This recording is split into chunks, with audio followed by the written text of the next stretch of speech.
ಸುಮಾರು 38 ಲಕ್ಷ ಜನಸಂಖ್ಯೆ ಇರುವಂತಹ ಕ್ರೈಸ್ತರಿಗೆ ಕರ್ನಾಟಕದಲ್ಲಿ ರಾಜಕೀಯ ಪಾಲು ತೀರಾ ಕಡಿಮೆ ಇದೆ. ಕರಾವಳಿಯಲ್ಲಿ ಕೊಂಕಣಿ ಮಾತನಾಡುವಂತಹ ಮಂಗಳೂರು ಕ್ರೈಸ್ತರಿಗೆ ಮಂತ್ರಿಮಂಡಲದಲ್ಲಿ ಸ್ಥಾನವಿಲ್ಲದೆ 33 ವರ್ಷಗಳಾಗಿದೆ. ಹಾಲಿ ವಿಧಾನ ಪರಿಷತ್ ಸದಸ್ಯ ಐವನ್ ಡಿಸೋಜಾ ಅವರಿಗೆ ಮುಂದಿನ ಸಂಪುಟ ಪುನರಚನೆ ಸಂದರ್ಭದಲ್ಲಿ ಮಂತ್ರಿ ಸ್ಥಾನ ನೀಡಬೇಕು.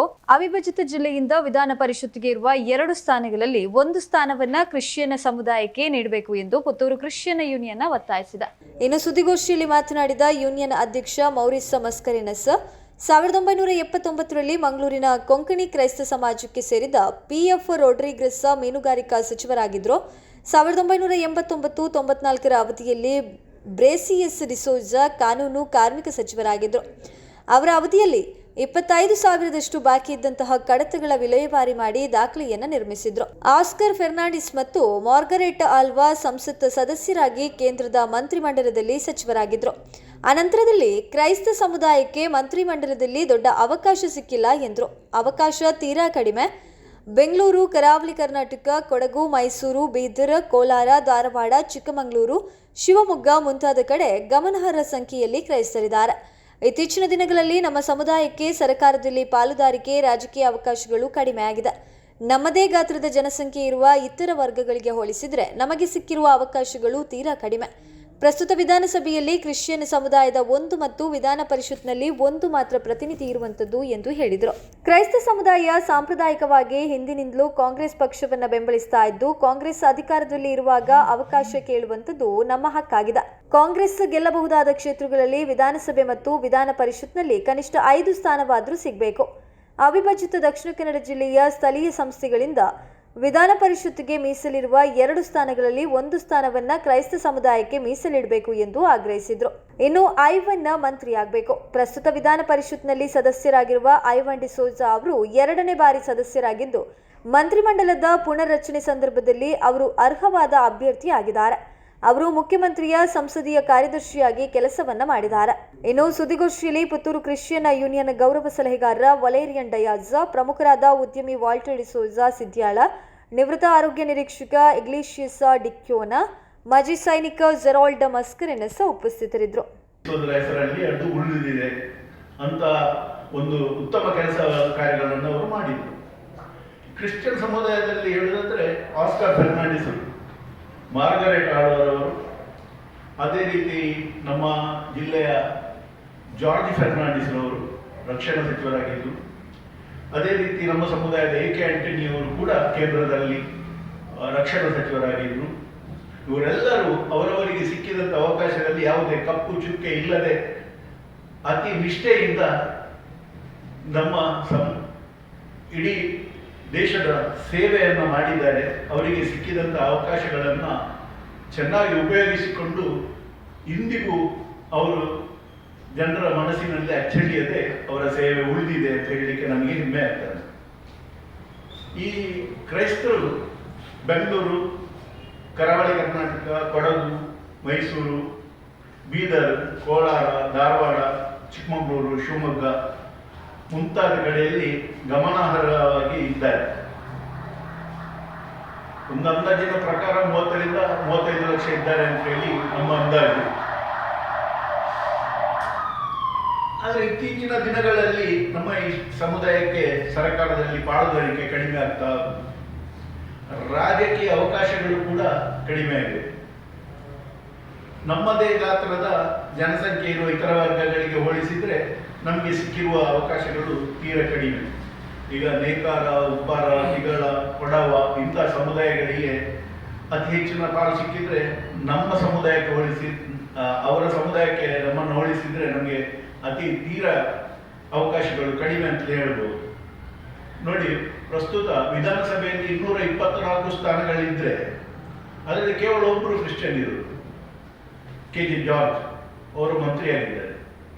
ಅದೇ ರೀತಿ ವಿಧಾನ ಪರಿಷತ್ತಿನಲ್ಲಿ 75 ಸ್ಥಾನ ಇದ್ದರೆ ಅದರಲ್ಲಿ ಒಬ್ಬರು ಮಾತ್ರ, ಐವನ್ ಡಿಸೋಜಾ ಮಾತ್ರ ವಿಧಾನ ಪರಿಷತ್ನಲ್ಲಿ ಶಾಸಕರಾಗಿದ್ದರು. ಆದ ಕಾರಣ ನಾವು ಇದನ್ನು ಒತ್ತಾಯ ಮಾಡುವುದು ಏನು ಅಂತ ಹೇಳಿದ್ರೆ, ಮುಂದೆ ಬರುವಂತ ಅವಿಭಾಜಿತ ದಕ್ಷಿಣ ಕನ್ನಡ ಜಿಲ್ಲೆಯಿಂದ ನಡೆಯುವಂತ ವಿಧಾನ ಪರಿಷತ್ಗೆ ನಡೆಯುವಂತ ಚುನಾವಣೆಯಲ್ಲಿ 1 ಸ್ಥಾನವನ್ನು ಕಡ್ಡಾಯವಾಗಿ ನಮ್ಮ ಕ್ರಿಶ್ಚಿಯನ್ ಸಮುದಾಯಕ್ಕೆ ಮೀಸಲಿಡಬೇಕು ಅಂತ ಹೇಳಿ ನಾವು ಒತ್ತಾಯ ಮಾಡ್ತಾ ಇದ್ದೇವೆ. ಈ ಒಂದು 1299 ಸ್ಥಾನ ವಿಧಾನ ಪರಿಷತ್ ಮತ್ತು ವಿಧಾನಸಭೆ ಸೇರಿಸಿದೆ.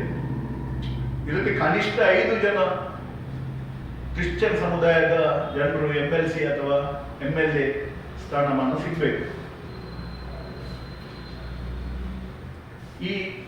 ಈಗ ವಿಧಾನ ಪರಿಷತ್ತಿನಲ್ಲಿ ಸದಸ್ಯರಾಗಿರುವ ನಮ್ಮ ಐವನ್ ಡಿಸೋಜರ್ ಅವರು 2ನೇ ಬಾರಿ ಅವರು ವಿಧಾನ ಪರಿಷತ್ತಿನ ಸದಸ್ಯರಾಗಿದ್ದಾರೆ. ಅವರು ಮಂತ್ರಿ ಸ್ಥಾನಕ್ಕೆ ಸೂಕ್ತವಾದಂಥ ಒಬ್ಬ ಅಭ್ಯರ್ಥಿಯಾಗಿದ್ದಾರೆ. ಅವರು ಮುಖ್ಯಮಂತ್ರಿಗಳ ಸಂಸದೀಯ ಕಾರ್ಯದರ್ಶಿಯಾಗಿ ಕೆಲಸ ನಿರ್ವಹಿಸಿದಂಥ ಅನುಭವ ಕೂಡ ಇದೆ. ವಿಧಾನ ಪರಿಷತ್ತಿನಲ್ಲಿ ಮುಖ್ಯ ಸಚೇತಕರಾಗಿ ಅವರು ಸೇವೆ ಸಲ್ಲಿಸಿದ್ದಾರೆ, ಜವಾಬ್ದಾರಿ ನಿರ್ವಹಿಸಿದ್ದಾರೆ. ವೃತ್ತಿಯಲ್ಲಿ ಅವರು ವಕೀಲರಾಗಿದ್ದಾರೆ. ಅಪಾರ ಕಾನೂನು ಜ್ಞಾನ ಮತ್ತು ಸಾಮಾಜಿಕ ಜ್ಞಾನ ಕೂಡ ಹೊಂದಿದ್ದಾರೆ. ಜನಪ್ರಿಯರು ಕೂಡ ಆಗಿದ್ದಾರೆ ಅವರು. ಅದೇ ರೀತಿ ಪಕ್ಷದ ಕಾರ್ಯದರ್ಶಿಯಾಗಿ ಸೇವೆ ಸಲ್ಲಿಸಿದ್ದಾರೆ. ಯಾವುದೇ ಗುಂಪುಗಾರಿಕೆಯಲ್ಲಿ ಅವರು ತೊಡಗಿಕೊಳ್ಳದೆ ಪಕ್ಷದ ನಿಷ್ಠಾವಂತ ಅನುಯಾಯಿಯಾಗಿದ್ದಾರೆ. ಆದ್ದರಿಂದ ಕರಾವಳಿ ಕರ್ನಾಟಕದ ಪ್ರದೇಶದ ಪ್ರತಿನಿಧಿಯಾಗಲು ಅವರು ಅರ್ಹ ವ್ಯಕ್ತಿ. ಅವರು ಕರಾವಳಿ ಪ್ರದೇಶದ ಕ್ರೈಸ್ತರನ್ನು, ಕರಾವಳಿ ಪ್ರದೇಶವನ್ನು, ಕೊಂಕಣಿ ಭಾಷಿಕರನ್ನು ಸಮರ್ಥವಾಗಿ ಪ್ರತಿನಿಧಿಸಿಕೊಳ್ಳಲಾಗಿದ್ದಾರೆ. ಮುಂದಿನ ಸಂಪುಟ ಪುನರಚನೆ ಸಂದರ್ಭದಲ್ಲಿ ಅವರಿಗೆ ಮಂತ್ರಿ ಸ್ಥಾನ ನೀಡಬೇಕೆಂದು ನಾವು ಬಲವಾಗಿ ಮುಖ್ಯಮಂತ್ರಿಗಳನ್ನು, KPCC ಅಧ್ಯಕ್ಷರನ್ನು ಮತ್ತು ಕಾಂಗ್ರೆಸ್ ಪಕ್ಷದ ಹೈಕಮಾಂಡ್ ಅನ್ನು ಒತ್ತಾಯಿಸ್ತಾ ಇದ್ದೇವೆ.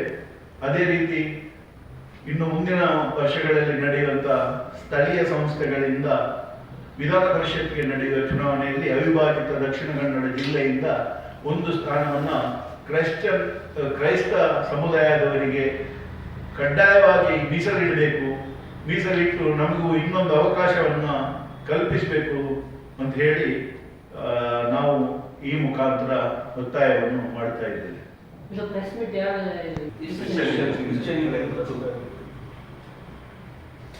ಅಂದ್ರೆ ಎಲ್ಲ ಕ್ರಿಶ್ಚಿಯನ್ ಕಾಂಗ್ರೆಸ್ ಮಾತ್ರ ಬೆಂಬಲಿಸೋದಲ್ಲ, ಬೇರೆ ಯಾವುದು ಪಕ್ಷ ಅಲ್ಲ ಕೇಳಿದೆ ಸರ್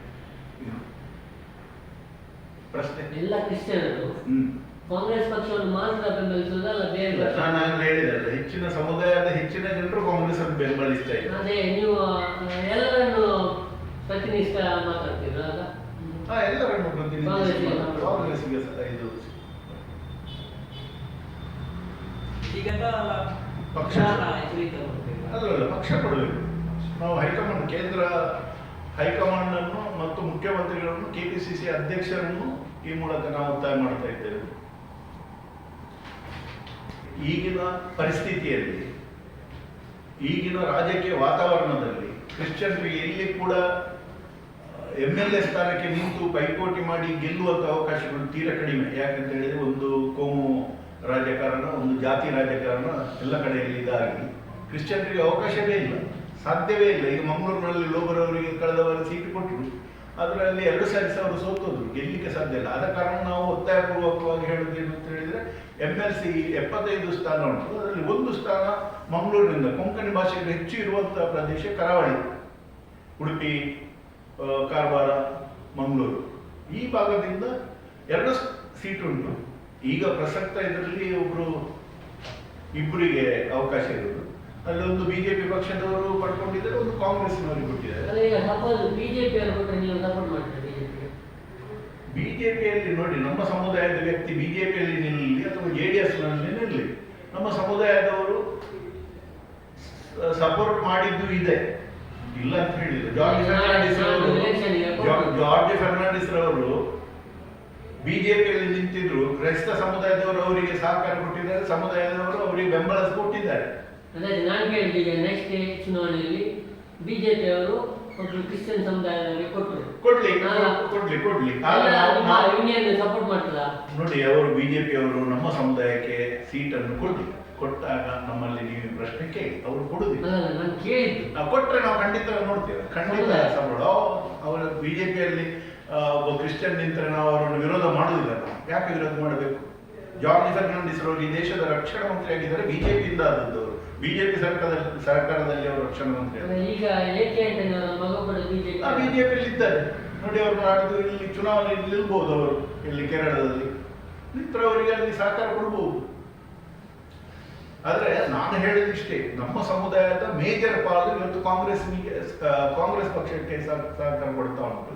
ಆದ ಕಾರಣ ನಾವು ಹಕ್ಕೊತ್ತಾಯ ಮಾಡೋದು ಕಾಂಗ್ರೆಸ್ ಪಕ್ಷಕ್ಕೆ ಹಕ್ಕೊತ್ತಾಯ ಮಾಡ್ತಾ ಇದ್ದೇವೆ.